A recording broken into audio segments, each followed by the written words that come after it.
Good morning. I'm Sharon Douglas, owner of Pateri Construction, based in Fort Worth, Texas, with a full-service operation in Atlanta, Georgia. We've been in business for more than 25 years. We are a heavy highway and commercial contractor. If you'll give me a couple of minutes, I'd like to share some history with you. In 1995, I had Bradley D's Cleaning Service, which was a multi-family construction cleaning service. I also added in 1996 Bradley General Contracting, where we built houses along with doing paving work. Now, if you'll remember, in 2008, the housing market tanked. So therefore, I had to reinvent who Bradley D's was, or Bradley General was. So we merged the two companies together and became Bradley Douglas Construction Services. Now, once we became Bradley Douglas Construction Services, I had to decide what exactly did I like about the general contracting side or the house building side. It was concrete. Therefore, my market became concrete, living it and learning it. Now that I've shared a little bit about myself, you may be asking yourself, what is the purpose? What am I doing here? My purpose is for you. My purpose is to give back to the community. Therefore, I'd like to share with you some of the things that I've gone through in the many years I've been in business. So this is going to be called Things You Need to Know. Again, this program is to provide you with information we hope you can use. We ask that you leave your comments or questions on Facebook or YouTube in the comment section. On our next show, we will be addressing your questions. We're going to go through 4 different parts today. The first one is the difference between commercial and heavy highway. This won't be everything, but hopefully it'll give you something to start with. Now, as commercial, you're looking at the high possibility of being a joint venture partner, a teaming partner, or a partnership. Now, this is a good position to be in because then you also have the option of being a subcontractor and actually completing a scope of work while on that project. The benefit also is that you have a start to finish. You actually get in on the qualification part where you're presenting it to the owner. And then you get in on the RFP, request for proposal, where you're involved in that in delivery. As far as heavy highway, you're a subcontractor. The subcontractor is actually providing a scope of work that you're saying to that prime, I'm able to perform that scope of work, whatever it may be. Backing up to commercial, you're bonding that particular project. Now, you may be bonding from a percent of 10%, and if you're able, 30%. But you're responsible to bond whatever percentage your levels are. Heavy highway, you're not bonding that work, not necessarily.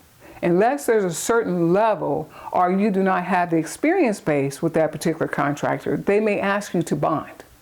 In those particular cases, you may be able to negotiate. Now, as we move forward in the heavy highway, you're out there, you're doing the work, you have the contract. The key thing is that you pay attention to, does it request a bond or does it not request a bond? Commercial, you've already got your joint venture partner or your teaming partner, and you also know that you have an opportunity to become a subcontractor. There's benefits on both sides.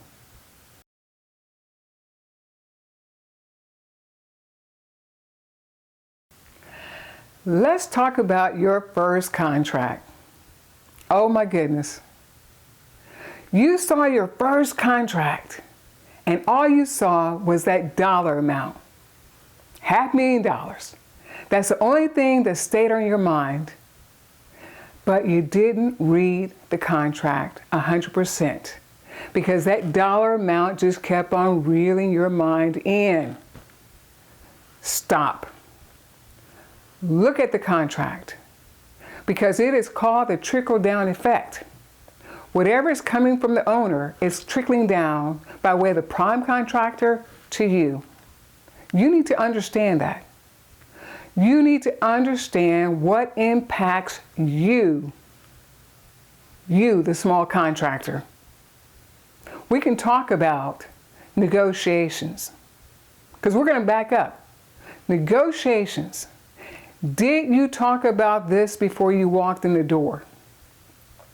Did you talk about payment? What did you say? Did you express that you want a 15-day payout? Did you express that you want a 30-day or 45-day payout? Did you have that conversation? Mobilization. Did you remember to put mobilization in your cost? There you go. That dollar amount is sitting there. It is a lump sum dollar amount that's got your attention. But all these little things, did you remember to do that? When you're mobilizing, you have to think about you're spending money. You're spending money before you even got started. So those numbers need to be calculated in that large number that is on that line that's got your attention. Now, did you also read whether or not you were bonding or not bonding? I am pointing out issues that could pull you back. So, you just found out that you had to bond. But guess what? You just signed a contract. Again. And things that you didn't think about. Now, were you prepared to go out there and do that job 100%?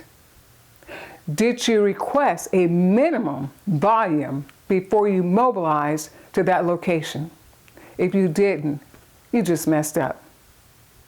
Because then the contractor can call you out there for 50 square feet, and it's okay because you didn't specify in your contract. Measurements.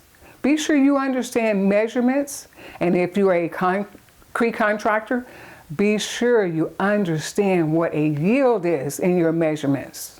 What's the difference in the volume of concrete you have coming to you? What are you paying for? Now, I'm going to make a suggestion when it comes to your contract, and I can only make a suggestion because it's my experience. Do not become burdened with all the major purchases of materials. Materials such as concrete, pipe, dirt. These particular, and walls, let me not leave out walls. Those are major purchases that becomes a burden on you. Do you have the financial backing that it takes to make those purchases, to pay those vendors on time, and to have your deliveries on time? If not, negotiate that with the contractor. Become a labor-only contractor. Labor-only with equipment. And then you'll purchase miscellaneous materials such as wood, whatever it takes to make your forms of whatever you need out there. But eliminate yourself from those major purchases that can keep your pockets empty. Emphasis on that. Those purchases can take you out of business. Now, do all contractors do this? No, they don't. But why would you not ask? The other thing, retainage. You can go from a 0 retainage to a 10% retainage. You can negotiate that. Just because there's 10% in a contract does not mean that you have to stay at 10%. Talk about it. It's you and that contractor. Contractors will also say that they're not willing to give up that retainage until the very end. After you have succeeded in 50% of completion of the work and the work has been inspected, you can request a percentage of your retainage. Did you hear what I just said? After you have completed over 50% of your project, you can request a percentage of that retainage. Why let them hold your money? You can put that money back in your pocket. Ask me the questions.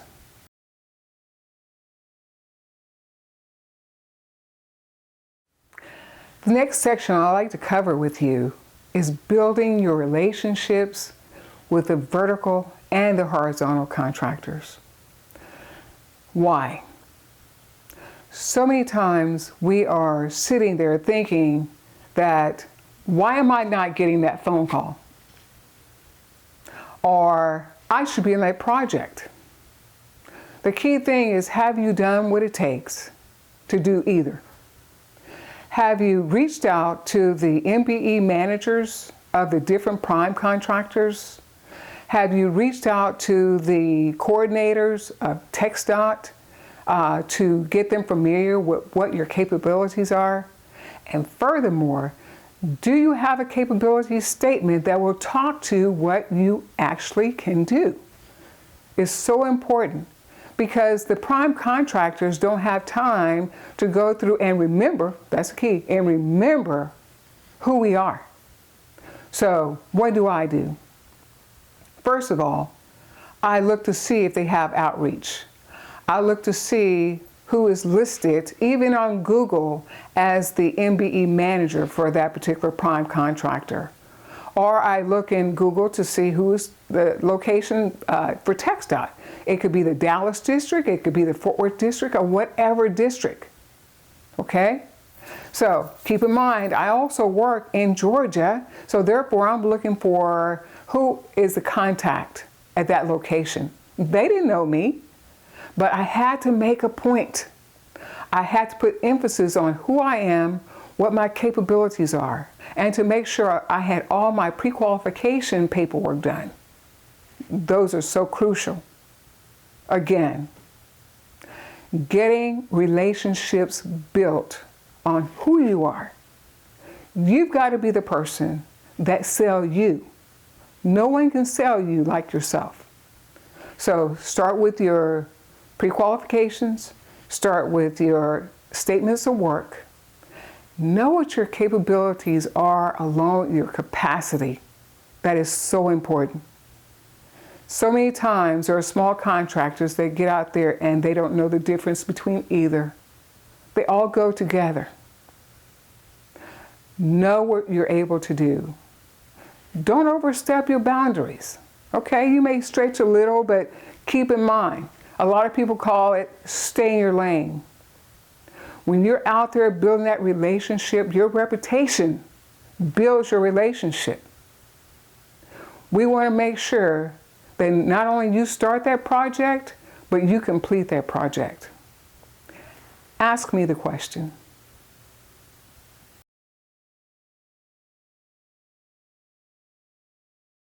Our next section is called Commercial Usable Function. The acronym is CUF. When you hear that acronym, just understand that you will be inspected by TxDOT to make sure that you are the contractor, you are performing the work that is assigned to you by contract. Now, why does that happen? You're a federal contractor on the heavy highway. You're supposed to be out there with your equipment and your people performing the work. General contractors are not permitted to supply you with equipment, labor, or anything else outside of your contract. So, again, what is your capability? What is your capacity? Understand that you don't want to get caught up in what is called a pass-through. If you get caught up in a pass-through, that means that you got the contract now, and you have actually subbed that contract out 100%. As a DBE federal contractor, you must perform 30% of your contract. That's got to be identified as to what you're performing. It is crucial. The numbers are being counted as far as your percent of work performance from start to finish of that contract. Your name is on it. You have to identify the subcontractors that you're utilizing, the amount of money that you're actually allocating to them, because all of that is reported.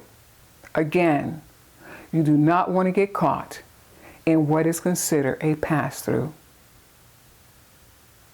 Keep in mind, write your questions, put them in on Facebook or YouTube in the comment section. I'm Sharon Douglas, your host.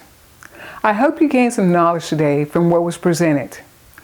Join us March 2nd at 10 a.m.